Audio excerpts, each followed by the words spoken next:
Hello everyone. I'm here today to talk a little bit about our October theme for our studio, which is grounding. I notice as I'm going about my business that October is the transition month between our wonderful summer and then deeper into fall, getting ready for winter. So I notice that many things are returning to earth. So the leaves are falling off the trees and animals are heading for their burrows, and even people are going into their nesting phase around the house. So I think it's an interesting time to pause and think about what grounding means in our yoga practice. So when we're practicing our poses, we are grounding through whatever body part is touching the ground. So, for example, if we were doing headstand, we're grounding through the top of our skull. When we're doing standing poses, we are grounding through our feet. And if we're weight bearing on our hands, like dog pose or handstand, then that is the place that we're grounding. So we teach with an emphasis on the four corners of the feet. And if you want to bring a foot up and take a look at it, we consider the four corners of the foot to be the base of the big toe, the base of the little toe, the outer heel, and the inner heel.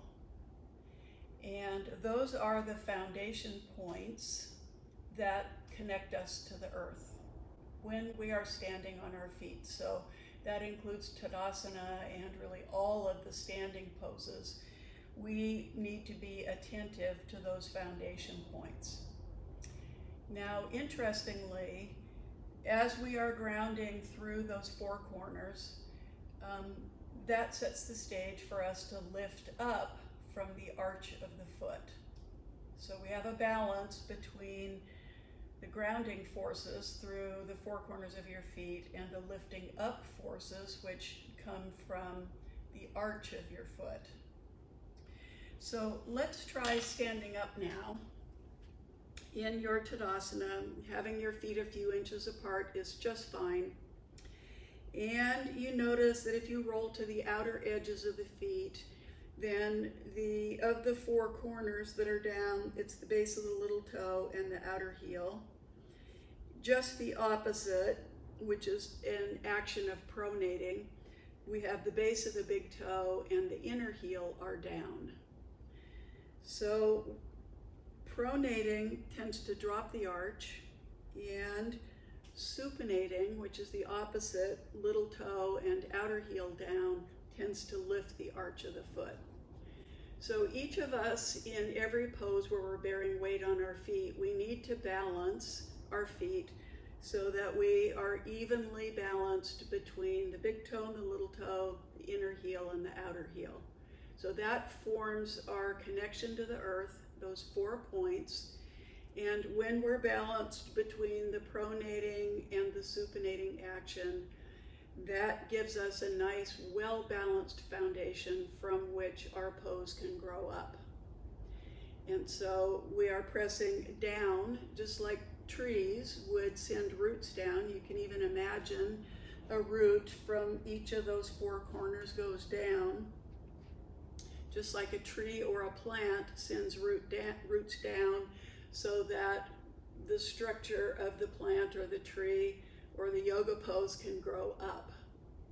So while you're standing, go ahead and just play with rotating. This is supinating to the outer edge and dropping in the pronating action to the inner edge, and then see if you can find a balance between the two so that you have all 4 corners are well connected, and yet you can get the lift from the arch up. So that is going to allow us to grow up from the foundation up towards the heavens.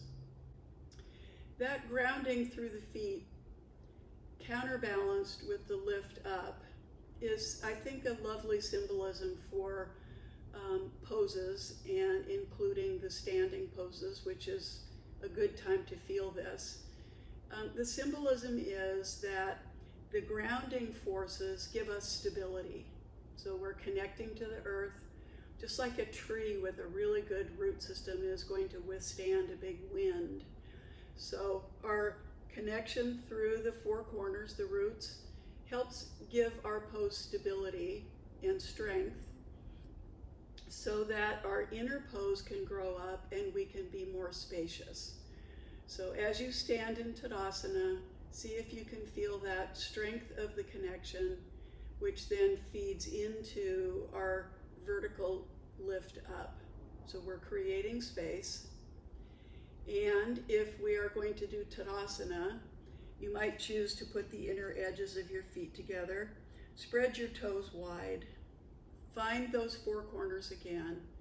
Feel the lift of the arch and feel how that informs your pose up. So our goal, whether it's October or another month, our goal is to have a well-connected pose, well connected to the earth so that we are stable and at the same time we're able to grow up and be spacious.